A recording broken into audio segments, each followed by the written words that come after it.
Wih, Apa sih ngagetin banget sini? diem-diem aja lagi ngapain sih? Bisa ada inspirasi nih, bingung apa ya? Inspirasi apa sih? Tahu nggak di Jepang ada gempa lagi? Iya kemarin aku baca di Twitter sih dia ada 2 kali gempa. 2 kali Serem ya? banget ya? Serem banget tapi sering banget nggak sih? Jepang sering banget tuh gempa-gempa Sering kayak banget gitu. ya? Kenapa Tapi sih ya? katanya emang ya di Jepang itu emang sering banget jadi pusat gempa pusat ketika seismiknya itu lumayan padat. Oh iya. Makanya kalau misalkan di Jepang itu sering banget gempa. BTW bisa nih. Apaan? Bisa lah. Bisa kita bahas di POV, Point of View.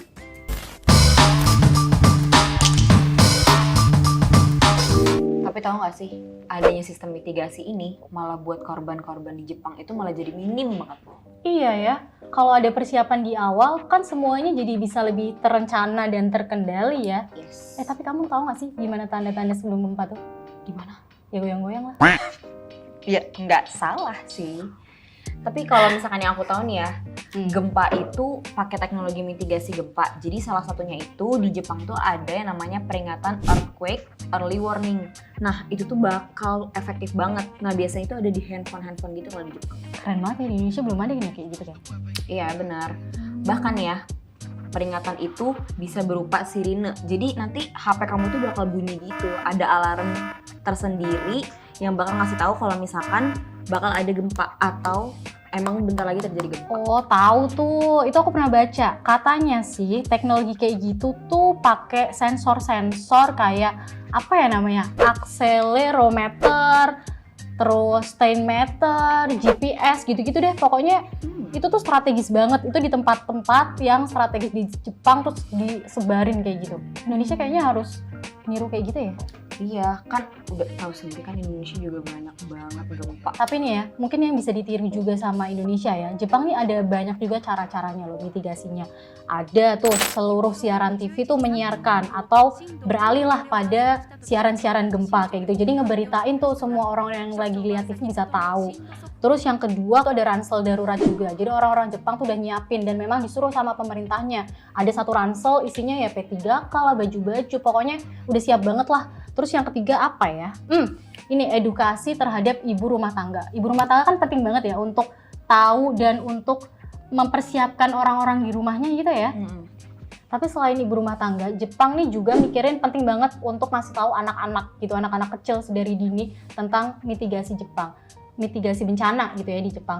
Mereka tuh ngasih tahu anak-anak untuk gimana sih caranya berlindung, gimana caranya kalau terjebak di dalam ruangan, mereka harus lari kemana, pokoknya biar jangan sampai mereka kejatuhan atau kerobohan bangunan yang rubuh itu. Keren ya Jepang ya? Iya, emang se-aware itu sama masalah gempa karena saking seringnya. Bener. Tapi tahu nggak sih, bahkan ya saking seringnya gempa itu sekarang bangunan-bangunan di Jepang itu dia udah terstruktur gitu loh. Ada beberapa fitur yang harus dipenuhi untuk membangun rumah biar mereka tuh nggak terlalu goyang. Jadi kemarin juga aku sempat ngeliat sih ada video. Emang sesantai itu mereka dengan masalah gempa karena emang sekokoh itu bangunan di sana. Iya ya, di Jepang tuh selain teknologi mereka juga bangun bangunan yang anti gempa gitu loh. Jadi nggak gampang roboh. Keren banget ya.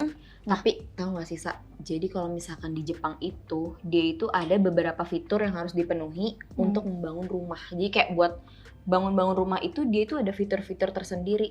Nah, yang aku baca dari bisnis.com nih, ada beberapa kriteria bangunan yang bakal tahan itu di struktur bangunan Jepang. Oh ini ya? Oh iya, apalagi nih selain itu ada 3 struktur bangunan yang harus dipenuhi untuk membangun sebuah rumah atau bangunan. Ada ya? Oh iya nih ada, pertama ada struktur Taishin, terus yang kedua ada struktur Seishin, terus yang ketiga ada struktur Menshin. Namanya mirip-mirip banget ya, jadi bingung ngebedainnya nih. Iya belakangnya shin. Oh belakangnya sama semua soalnya tuh. Tapi emang ya yang paling penting itu emang edukasi sejak dini tentang gempa.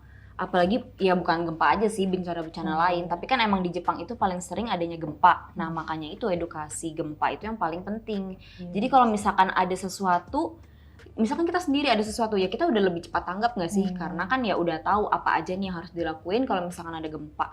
Kayak mungkin berlindung di kolong meja atau menghindari barang-barang yang tinggi kayak gitu nggak sih? Iya, enak juga sih soalnya kalau aturannya udah ada, peralatannya udah canggih, terus struktur bangunannya udah oke. Itu kan enak banget ya, kita jadi tahu harus kemana alurnya kalau ada gempa. Tapi ada juga nggak sih yang negara tuh masyarakatnya pada bandel, udah ada peralatan secanggih itu, peralatannya pada dicolongin, ya susah lah kalau begitu ya. Ya parah banget kalau sampai dicolongin nggak sih, ya apa gunanya? Ada loh yang begitu loh, makanya pas gempa kaget kan, tiba-tiba dunia bergerak, kita harus kemana? Tapi kalau BMers tahu nggak sih? Nah, itu tadi POV dari kita soal mitigasi bencana di Jepang. Ya semoga aja Indonesia ini bisa nerapin teknologi-teknologi kayak di Jepang. Kan tahu sendiri ya, Indonesia juga masih jadi salah satu tempat yang rawan buat bencana gempa. Bener banget tuh BMers. Kalau gitu sekian dulu pembahasan POV dari kita. Sampai jumpa di episode POV lainnya. Bye BMers!